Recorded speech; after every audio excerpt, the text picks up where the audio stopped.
Hi, everybody. Welcome to another edition of the CrossFit Games Update Show. I'm Sean Woodland with Tommy Marquez and Pat Sherwood, continuing to take a look at the team series. Yesterday, we broke down the workouts, gave some tips for the non-elite teams, people out there just to have fun. But there are a handful of teams here who are in this for some prize money, and they feature rosters that are just loaded with really good individual talent. I mean, we have some jam-packed fit teams to include, has to be everyone's top pick, right? Old Reunited. They've won the thing the last 2 years under different names, but yeah, all the big players are coming out. Yeah, and then you have some really cool combinations like Team Brook and Friends. You got the Anderson brothers thrown down together, a little family matter. I think it's really cool. Here's the look at some of those elite teams, and the one team that Pat mentioned, that Reebok Reunited, they've won this thing the past 2 years with a little bit of a different lineup. This year they have Scott Panchik back. That's the guy who was with them in 2014 when they won it. So this year it's Ben Smith, Scott Panchik, Stacy Tovar, and Emily Bridgers. Last year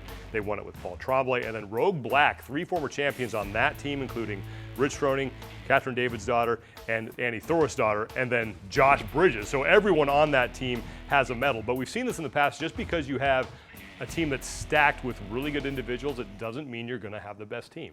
No, there's communication, everybody putting their egos aside. There can't be just one superstar on the team.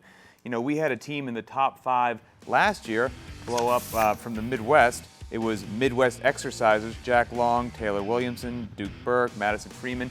Never talked about them on the show. They're in the top 5, so anybody can do it. Yeah, and sometimes, not to say that these athletes have egos, but they're so used to just kind of taking things head on themselves that sometimes being able to default to another athlete, this isn't in their hardwiring. So we kind of see some things get shaken up in the team format. Let's go through the first 4 workouts of the first part of the team series, and let's see who we think is going to do well here. And we start with that first event. It's the male-female pairs, the 21-15-9 of bar-facing burpees, overhead squats, and then chest-to-bar pull-ups, and all of them need to be synchronized. What teams do you think really hammer this one? I'm going to go with the Rogue Fitness Team Black on this one. They are stacked without a doubt. Bridges, Froning, David's daughter, and Thor's daughter.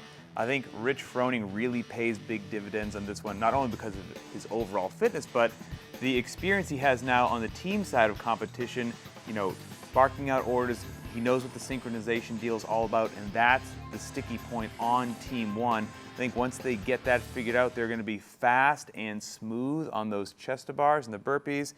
I think they're the team to beat. I'm going to go with the Bell Province. First off, they can all speak French to one another, so that's got to be there you go. Good for something. But in all seriousness, 3 of the 4 team members have participated at the Invitational, which is a team competition, and then you add in Michelle Letendre with all of her experience, having coached the team. She was the coach of the Canada team last year.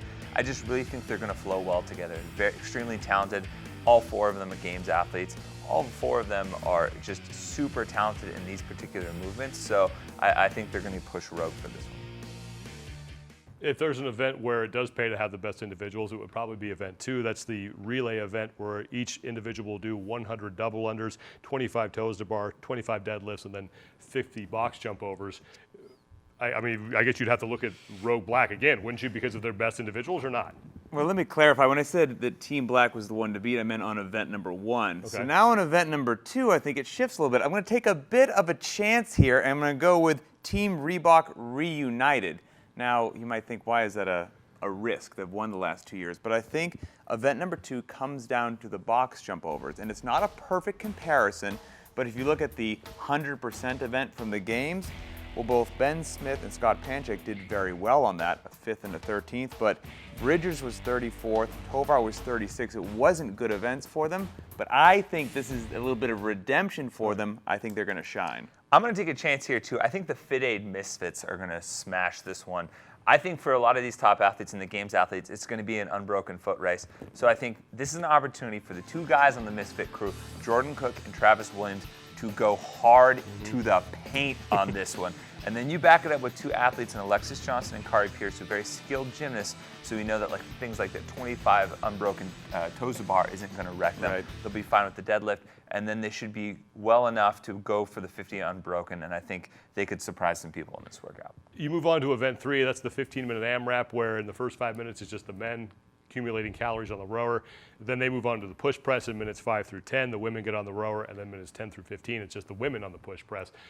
It seems like here the experience would come into play because strategy is going to be a huge component of this one. I think for this one, the team that jumped out at me was Team Brooke and Friends. I think Brooke Wells, Lindy Barber, and then the Anderson brothers of Jacob and Alex are going to kill this thing. Rowing in the push press, Brooke Wells will destroy it. Lindy Barber has the experience from Mayhem to work well as a team. She's extremely capable. And then Alex Anderson is a hoss. He's enormous. He'll move that rower. Jacob Anderson a little smaller, but once they get the barbell in their hands, the Anderson brothers, man, they're going to beat it up. Yeah. This is where I think Rogue Team Black is actually going to win. This is one where I think it's going to be one on the shoulder to overhead. A lot of these top athletes, for 5 minutes, switching out with the brakes, they can handle the row and they can keep that spinning at a pretty good pace. But I think with that shoulder to overhead or that push press, both of the daughters are really, really good overhead. Katrin is phenomenal overhead. Annie, the jerk might be one of her best movements in CrossFit. And then if you're going to look at the guys and know that it's going to come down to just suffering through those final reps, there's no person I would want on my team more when it comes down to suffering than Josh Bridges. When it comes down to complexity versus simplicity, that's what we have in 3 versus 4. 3 complex, 4 simple. So it's a 1 rep max hang power clean. I guess if you have the strongest guys and strongest women, you're going to win, right? Is it that simple?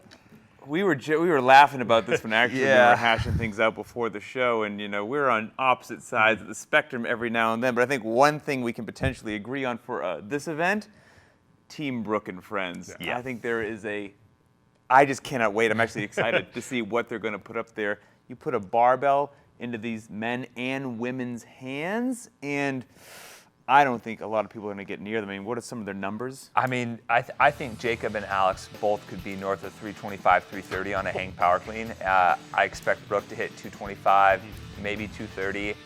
Even Lindy Barber is going to be 205 plus, I would hope. It's just one of those things that every single person is going to be throwing around weights that are just going to be like shameful to the rest of us. Does Lindy Barber even need to do this event?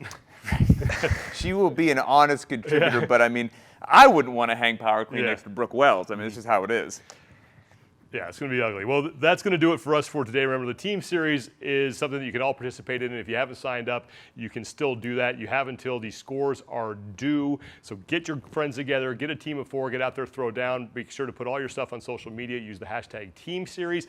And if you want to, make sure that you broadcast your workouts on Facebook Live. Hey, maybe we'll share them with the community and they can check you and your crew out as you throw it out for the team series. That's it for us. Have fun with those first 4 events. We'll see you back here in about a month for the second part of the team series. For Pat and Tommy, I'm Sean. We'll see you guys soon.